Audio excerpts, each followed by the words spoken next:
उधर बड़ी खबर आई पाकिस्तान से। वहां एक कॉन्फ्रेंस में हमास चीफ इस्माइल हानिया के शामिल होने की खबर आई। वीडियो कॉन्फ्रेंसिंग के जरिए उस कॉन्फ्रेंस में शामिल हुए इस्माइल हानिया ने पाकिस्तान से जंग में मदद मांग ली। मतलब जो मुल्क खुद आतंकवादियों के सामने घुटने टेक रहा है, उसी मुल्क से हमास मदद की आस लगा रहा। और यही बात इस्माइल हानिया ने इस कॉन्फ्रेंस में कही। हमास के मुखिया ने इस्लाम की रक्षा के नाम पर मुस्लिम देशों से एकजुट होने की अपील की और अपने भाषण में उसने पाकिस्तान की तारीफों के पुल बांधने में कोई कसर नहीं छोड़ी। यानी एक कट्टरपंथी संगठन हमास ने आतंकियों को पालने वाले मुल्क पाकिस्तान की तारीफ में कोई कसर नहीं छोड़ी। उसने आतंक की आग में जल रहे पाकिस्तान को मुजाहिदों की धरती कह दी।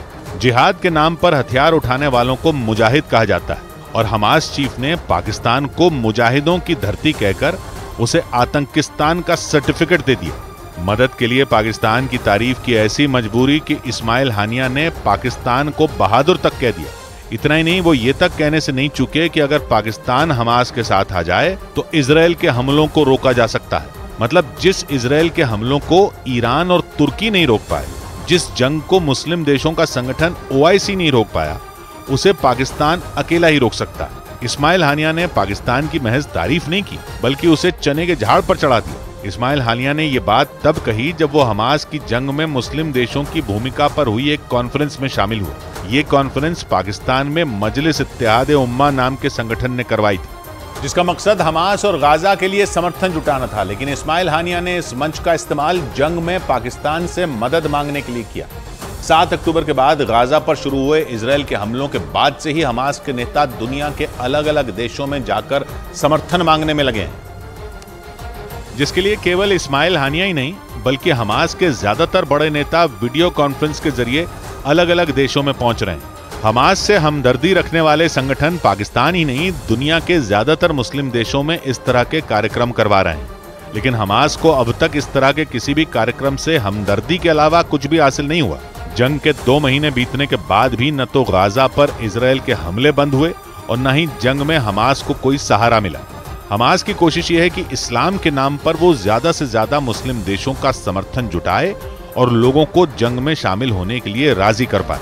हमास और इजराइल की जंग पर चर्चा के लिए मुस्लिम देशों के संगठन OIC की एक बैठक सऊदी अरब में हो चुकी है, लेकिन उस बैठक का जंग पर कोई असर नहीं हुआ। उधर खुद इस्माइल हानिया भी गाजा की जमीन पर कदम नहीं रख पा रहा। खबरों के मुताबिक हमास का मुखिया इस्माइल हानिया कतर में छुपकर रह रहा है। हालांकि इस्माइल हानिया और हमास के बाकी नेताओं की कोशिश अपने लड़ाकों का एक नेटवर्क तैयार करने की। भारत की जांच एजेंसियों को भी ऐसे इनपुट मिल चुके हैं जिनसे पता चलता है कि आतंकी संगठन युवाओं का माइंड वॉश कर उन्हें जंग में हिस्सा लेने के लिए उकसा रहे हैं, जिसके लिए जैश और लश्कर जैसे संगठन बड़ी भूमिका में है। पाकिस्तान की सेना और खुफिया एजेंसी की मदद से चलने वाले पाकिस्तान के आतंकी संगठन पूरी दुनिया में नए लड़ाकों की भर्ती का मिशन चला रहे हैं। खबरों के मुताबिक सोशल मीडिया के जरिए आतंकी संगठन युवाओं का ब्रेन वॉश करने में लगे हैं ताकि उन्हें गाजा पट्टी में जंग लड़ने के लिए भेजा जा सके। इस लड़ाई में हमास के नेताओं का काम भड़काऊ भाषण देने का है और उनके वीडियो का इस्तेमाल आतंकी संगठन अपने प्रोपेगेंडा में कर रहे हैं। माना जा रहा है कि दुनिया भर में हमास के लिए कार्यक्रम कराने वाले संगठन भी इसी साजिश का हिस्सा हैं। खुफिया एजेंसियों के सूत्रों से मिली खबरें तो यहाँ तक हैं कि लश्कर तैयबा के कई लड़ाके गाजा में चल रही जंग में भेजे भी जा चुके हैं, लेकिन इजराइल की फौज के हमलों में हमास को भारी नुकसान होने की खबरें।